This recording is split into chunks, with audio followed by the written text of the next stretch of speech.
Hello, ladies and gentlemen, and welcome to another episode of Explode Your Expert Biz show. Today, I'm here with the one and only Jelena Radonjic. How you doing? Hello, Simone. I'm really well. How are you? I'm incredibly well. I like the way you super sharp for this interview. I told you Thank you. before, I feel I need to put something else on right now. But we're not here to talk about how we are dressed today. Today Absolutely. we are here to talk about you. So you're an incredible career coach. And before we get started talking about some career tips, what I would Mhm. love to know is why did you decide to go into career coaching? Okay. Well, first of all, thank you for inviting me to be a guest on your podcast. I'm really privileged and honored to know you and work with you.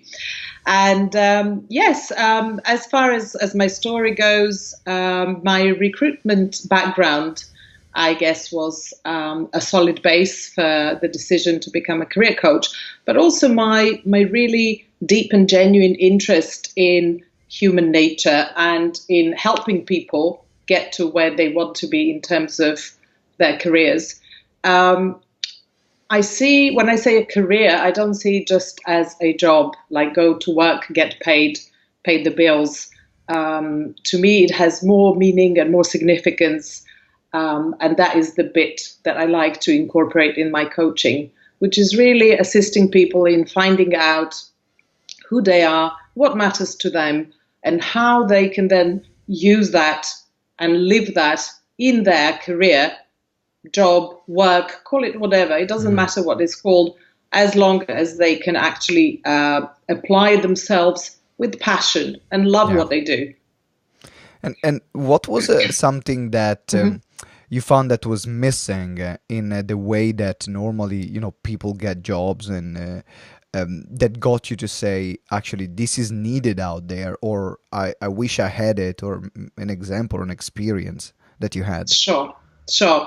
I guess in my recruitment work over the years, I saw a lot of candidates, well, CVs, and spoke to them on the phone and face to face. And very often there was fear, there was insecurity, there was this doubt, is this what I really want? Whether candidates were sort of younger people, early careers, or even more experienced people. Also, I'd say perhaps one thing that is a theme that goes across is lack of self awareness. Mm. And that's why I mentioned one of my favorite quotes, which is know thyself. Hmm. You really need to explore yourself and be aware of your not only potential, but really strengths and weaknesses so that then you can present that to potential employers. Otherwise, you will just get caught Yeah. unawares, and you may be very talented or have fantastic experience or fantastic potential, but you cannot actually express that to employers if, first of all, you're not aware of all those things, and secondly, you're not aware of how to actually formulate them and package them so that the employers or whoever you're discussing with, could be contract work, could be even a cooperation project, doesn't have to be necessarily employment, Hmm. so that they actually understand you and see the best Yes. what you can offer.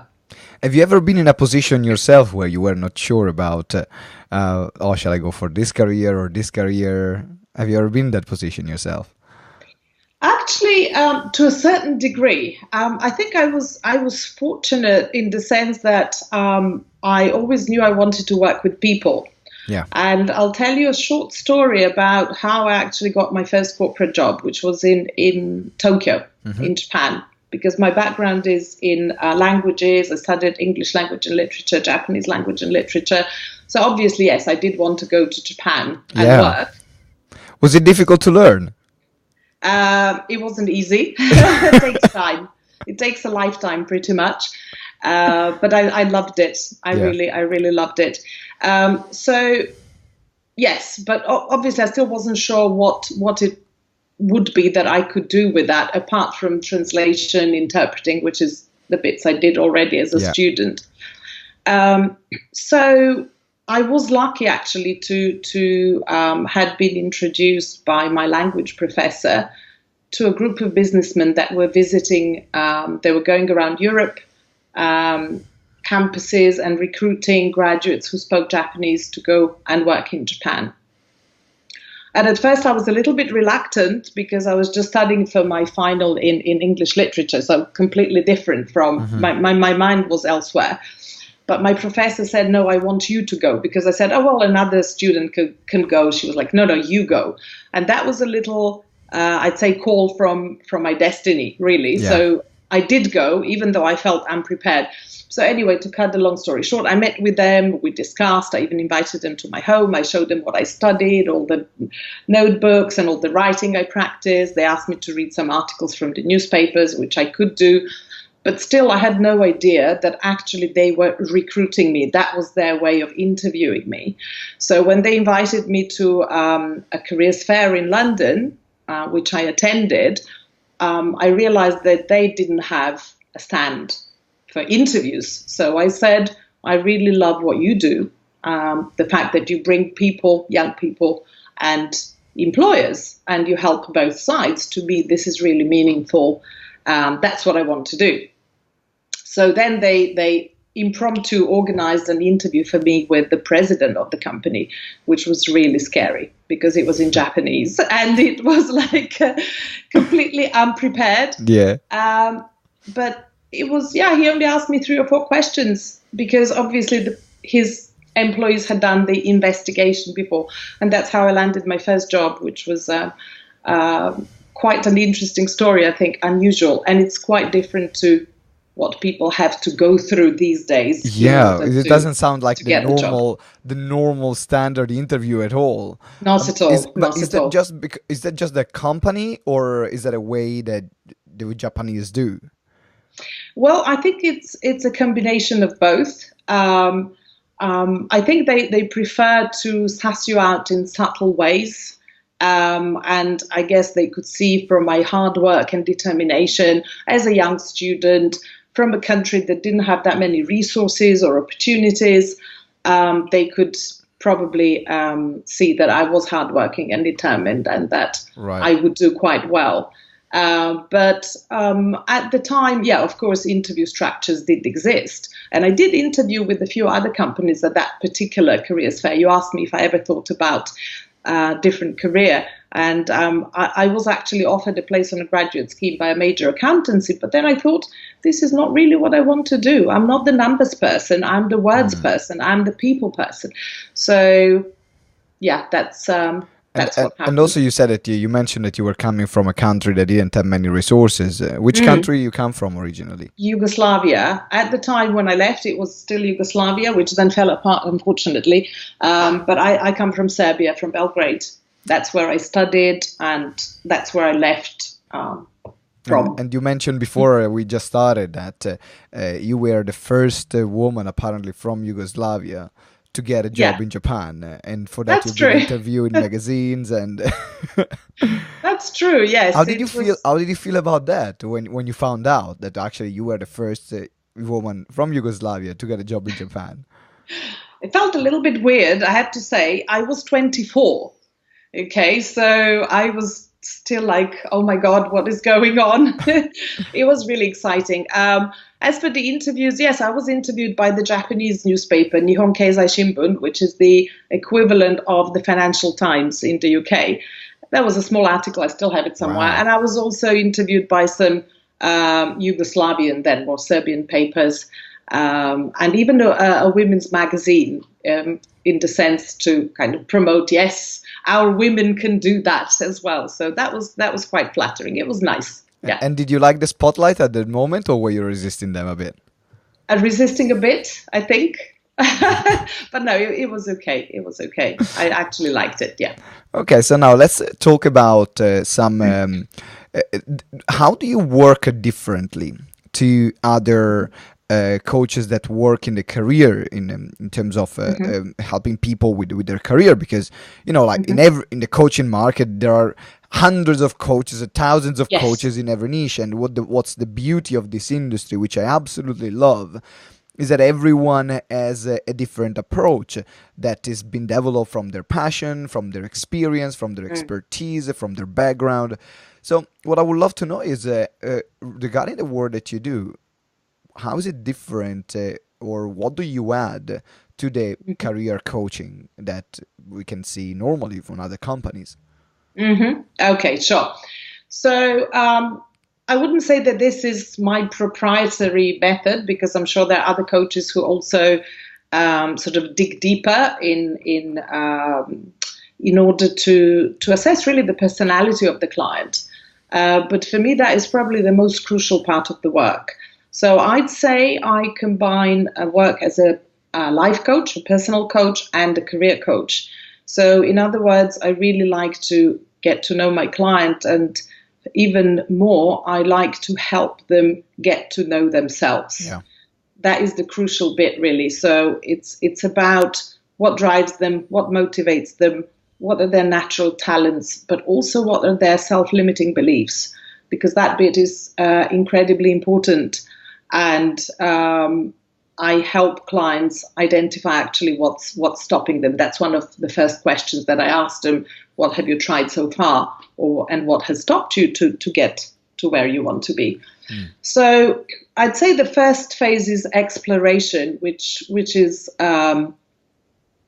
really important. And this is the bit that I feel I get quite precise and quick insight into what the potential issue or issues are, simply because of my training. Because I haven't mentioned in terms of how I got into career coaching, is that on top of the recruitment experience, I did a lot of self-development work in various guises. So that is helping a lot to get the quick and sharp insight into the client.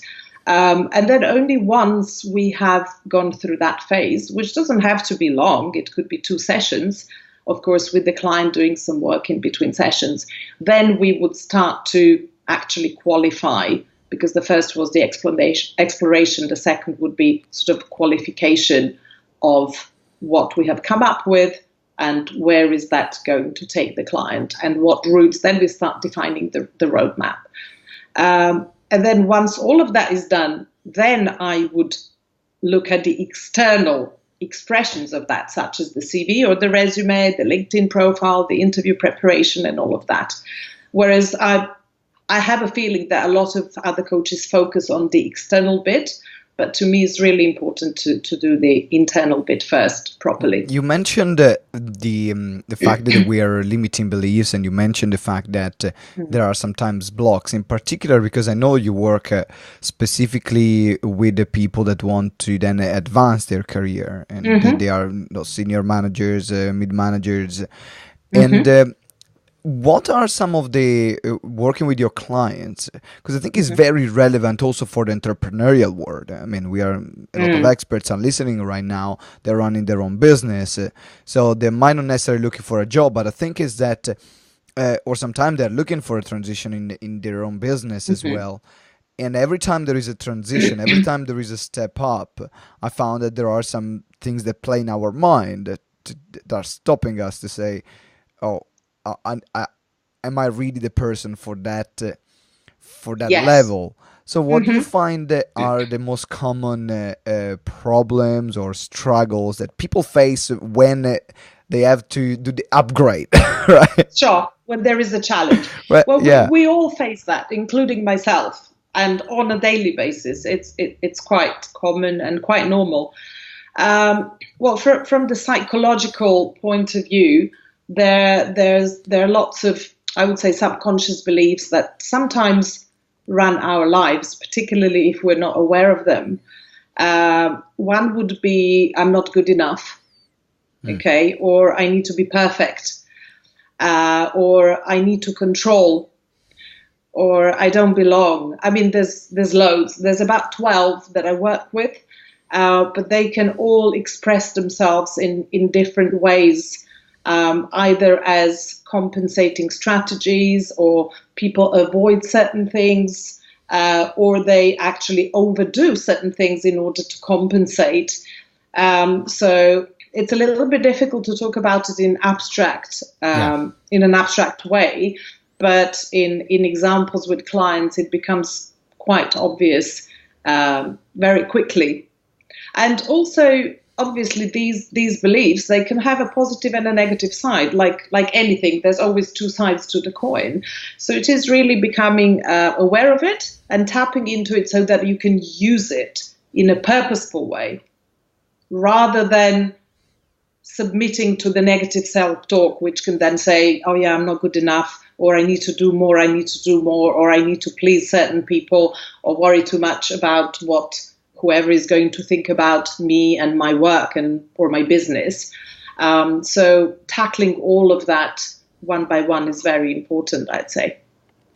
And now is interesting because you're saying tackling one by one. Do you find that there's sometimes there can be multiple playing at the same time, or is that the case that you find there is one is dominant? Have you noticed the pattern? This is just out of curiosity. Sure, Yeah. sure. I'd say that we all have a host of beliefs, obviously, that we live throughout lives. Not necessarily all of them are limiting beliefs.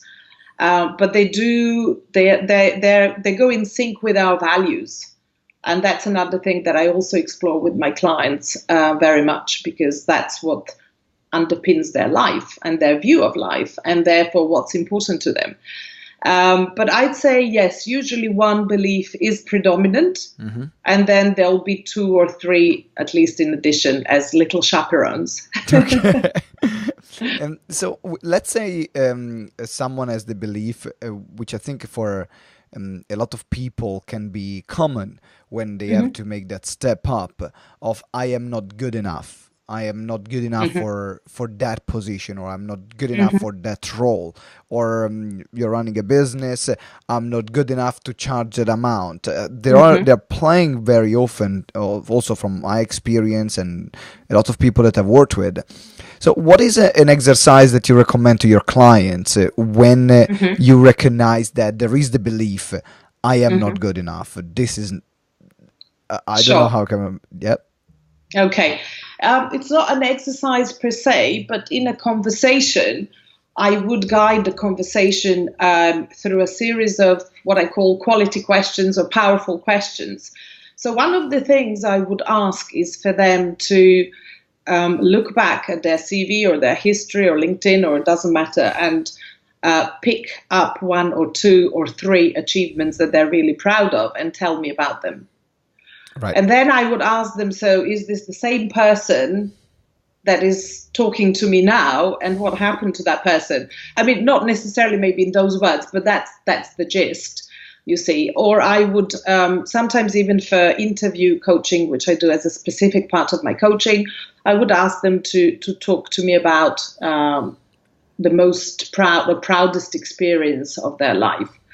So it's digging back into those achievements and anchoring the idea of success, of achievement, because every person on earth has something that they have done that is worthwhile and valuable.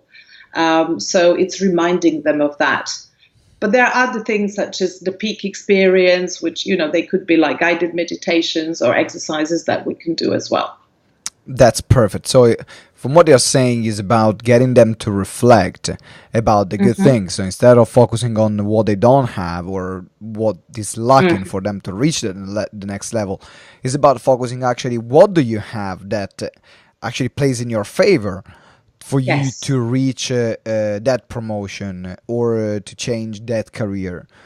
And absolutely. And I think it's a crucial part, because it doesn't matter for where we are. I mean, there are a lot of people that are listening to our podcast that are also millionaires, multimillionaires. And I found that having conversations with them, having some of them as my clients, then there is still the next thing, and there is still this fear, because every stage that we have in our life, kind of, we need to reinvent ourselves. We need to reinvent a part of ourselves in order to be that person that is different from the one that we have been, that got us so far. So it's really fascinating. Thank you for sharing. Absolutely. But it's also about reminding them of, in theory, but also in practice, if you've done something once or twice, then of course you'll be able to do it again. Maybe the context is slightly different, but the ability is there, the skill is there, the potential is there. And in terms of other types of coaching, because what I just told you about is the so-called fulfillment coaching, which is one of the processes, and which I love. But there's also balance coaching, where you actually get the client to take all different perspectives on the issue. So say if the issue is, I don't know, say fear of public speaking, then we could go through different perspectives, and they can look at that as, say, I'm a 5-year-old child, or I can, I can be in nature and singing, or just anything really that comes to you as a coach, and just explore that through fun, through being natural and seeing a particular issue from many different perspectives, and then adopting one perspective that resonates the most. So it's really about finding kind of roundabout ways or bypassing the rational mind. I do that through intuition as well, quite a lot, because the rational mind often, unfortunately, is, there's the saboteur voice, and we need to acknowledge it first of all and accept it, and then say thank you, goodbye. Actually, I choose something else. Thank you for sharing. Now, before we wrap up, I would love also to know, you are one of our awesome GTeX Lifetime members. Thank you. And I would love for you to share with the audience, why did you decide to join the Lifetime membership, and what value did that provide to you in your business? Okay. Well, I decided to join because it really ticked all the boxes for me. I mean, if there are any boxes in reality, but first of all, that, yourself and Ben and other members of your team, I find are very genuine, really in integrity, always ready to over-deliver, which is fantastic, because not a lot of coaches or organizations do that. So you deliver what you promise and above. Also, your passion and enthusiasm for helping other people is really a big driving force, and you just cannot resist that. In terms of training, it's fantastic. It's very down to earth, practical, and the bit that I love is the accountability. Okay, so you just with the magic wand. I don't know how you do it, but you get people to do things. Which I think probably, if I had to single out one thing, that would be it. Thank you for sharing. So, guys, if you're thinking about joining the Lifetime membership, or you're interested to understand about our courses, make sure that there is a link in the show notes, and then click the link. You will have more information. But now it's time to wrap up with Jelena. Jelena, I know that you have created 10 questions for people that want to change their career, and for people to be more aware about themselves. Can you tell us a bit more about that, please? Yes, sure. The document actually is ready. It's quite a simple document where you can fill in your own answers. But I thought quite a bit about those questions, because I wanted to make them in such a way, formulate them in such a way that they capture the essence of the client's both needs and beliefs and values and aspirations. So I very happily shared that document for the audience, or GTeX members, or anyone that you would like to pass it on. It's meant to get you thinking about some of your values, about who you are, what you love doing, what you don't like doing, because all of these elements will actually give you some pointers as to which way you would like to go in terms of your work, your career, your job, whatever it is that you're doing. So I think it's perfect for everyone who is a crossroad, that is that wants a bit more self-awareness and want to see how they can make the best decision. So having these 10 questions then will help you clarify what that's going to be, that next step for you, based on who you truly are. And absolutely. And even if you are a coach yourself, we all need external help, because we can be great with other people, but we need to help ourselves as well. Totally and absolutely. And that's true for myself as well. I love to learn from other people and other coaches, because they help me. They're my sounding board. Because Absolutely. again, to go back to the initial quote, know thyself is probably one of the hardest things. But yeah, my wish and recommendation is for all of us to continue, cleaning the windows so that we can really get the insights that we need. So we will put the link in the show notes and in the Mhm. blog post that we will write about this interview. So make sure that you click the link and get your 10 questions because then are going to be very transformational. I definitely will get my copy because I'm always looking Thank you. for ways to improve myself and never know what you can find. So thank you very Absolutely. much, Jelena. I really appreciate for you Thank you, coming on the Simone. interview. Thank you, thank you, thank you. Now, if you're listening right now, or you're watching on YouTube, or you're listening on iTunes or Stitcher, wherever, Spotify, make sure that you hit that juicy subscribe button. Do it right now, and also leave us a review, of course, 5 star. Whoa. That was a 5 star interview, of course. And let me know, what did you enjoy the most about this show? What did you enjoy the most about this specific interview that I did with Jelena? We will take all the top reviews that we receive and then also give you a shout out here on the show. Jelena, thank you very much once again. And Thank you, Simone. It was a pleasure, and I'll see you soon at GTeX, I'm sure. I'll see you definitely soon. And always remember that together we grow exponentially. Ciao. Thank you. Bye bye.